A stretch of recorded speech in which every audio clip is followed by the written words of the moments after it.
easy, an illusion.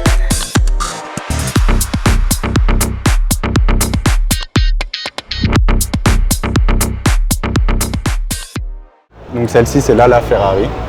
Et c'est la première Ferrari hybride.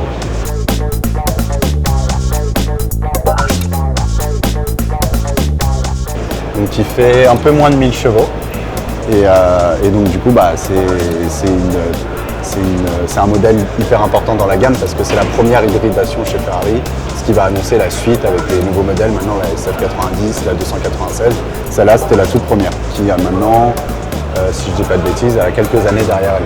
Alors le fait de passer à l'hybridation, c'est qu'on a la puissance qui vient d'un coup avec le moteur hybride, électrique, et surtout un gain parce qu'on fait quasiment 1000 chevaux. Et honnêtement, dans toute la gamme, il n'y en a pas qui sont sans l'hybridation. Elles n'arrivent pas à ce niveau de puissance. Donc du coup, celle-là, c'est une SF90. Donc du coup, deuxième Ferrari hybride qui fait 1000 chevaux. Donc la première à passer les 1000 chevaux.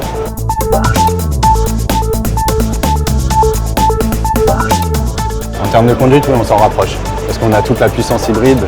Et ça donne du coup un coup de pied d'un coup et les 1000 chevaux, franchement, c'est un truc de ouf. C'est compliqué de mettre pied plancher sur route ouverte. On a une 488 Challenge.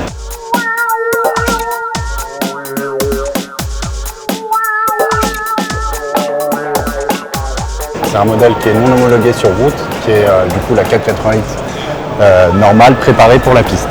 Bon, le point fort de la voiture, c'est que c'est une vraie voiture de course, niveau stabilité, niveau puissance, ça envoie vraiment.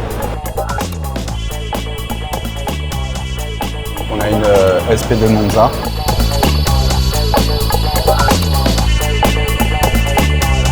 Donc chez Ferrari, c'est pas la plupart des gens ne connaissent pas trop, mais en fait ça fait partie d'une gamme, ça s'appelle l'Icona. Et c'est la première, si je ne dis pas de bêtises. Et là, ils viennent de sortir la SP3.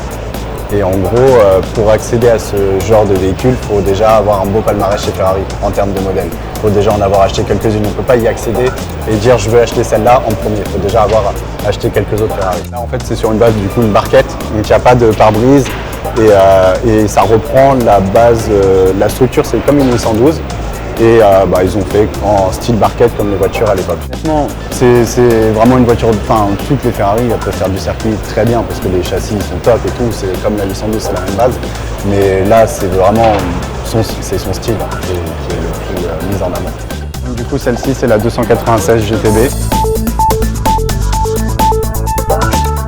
C'est la petite sœur de la SF90, donc le tout dernier modèle de chez Ferrari qui est aussi hybride et qui fait 800 et quelques chevaux.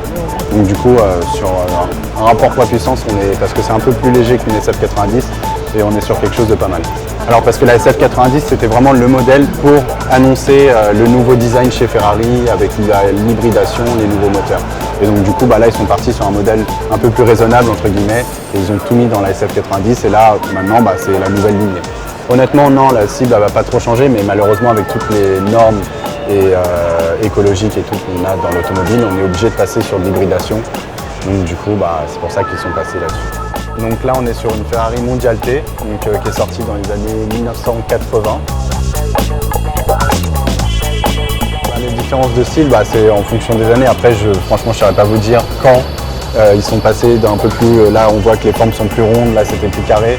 Là, c'est plus année Testarossa, la mondiale, voilà, c'est plus dans ces années-là. Et là, après, on est sur plus de 2005, 2006, ces années.